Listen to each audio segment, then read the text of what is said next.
জানো তো, অনেক দিন হয়ে গেল তোমাদের সঙ্গে ভিডিও শেয়ার করা হয়নি। আর প্রতিদিন ভাবি যে কখন এডিট করব, এডিট করার সময় পাচ্ছি না। এদিকে সব থেকে বড় জিনিস হচ্ছে আমাদের বাড়িতে কিছুদিন ধরে একদম অনুষ্ঠান পরের ছিল ভোট। তো ভোটের অনেক দায়িত্ব আমার মায়ের ঘাড়ে পড়েছিল, যেটা হচ্ছে বড় কথা 8 জনের রান্নার দায়িত্ব। সেইগুলো কমপ্লিট করতে গিয়ে তো এদিকে পুরো ধ্যান দিয়েই ভুলে গেছিলাম। সামনেই ছিল অক্ষয় তৃতীয়া।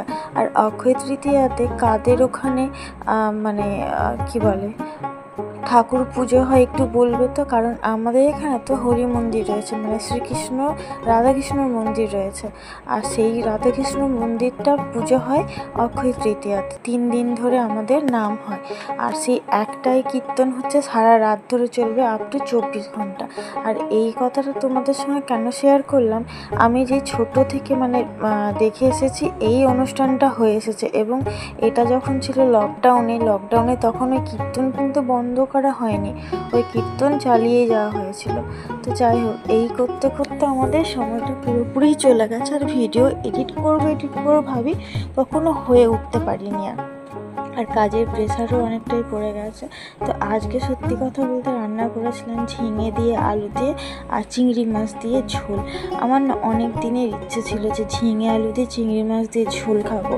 আর এক তো গরম পড়েছে, তো সেই কারণে হচ্ছে আজকে রান্নাটাও করেছি। আর তোমরা তো সবসময় জানো আমি সব কিছুই একদম কম মশলাতেই রান্না করি, আমি যা ভাজা করি একবারে তুলে দিই। কিন্তু এখানে একটা খারাপ জিনিস কি জানো, আমি রান্না করতে করতেই অনেকগুলো চিংড়ি মাছ খেয়ে ফেলেছিলাম।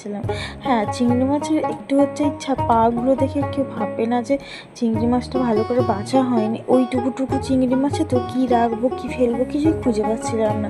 তবে হ্যাঁ, শিরের যে নোংরাটা থাকে চিংড়ি মাছে, সেই নোংরাটা আমি ফেলে দিয়েই কাজ করেছিলাম। আর সত্যি কথা বলতে ঝোলটা যা টেস্টি হয়েছিল, ভাবতে পারিনি যে অত টেস্টি হবে। আর সব থেকে বড় কথা হচ্ছে, যখন ঝোল রান্না করা হয় তখন যদি একটু সর্ষে বাটা দেওয়া হয়, তার টেস্ট সত্যিই খুব আলাদা হয়। আর আমার মা তো সবসময় বলে যে একটু ভালো করেই হচ্ছে কর।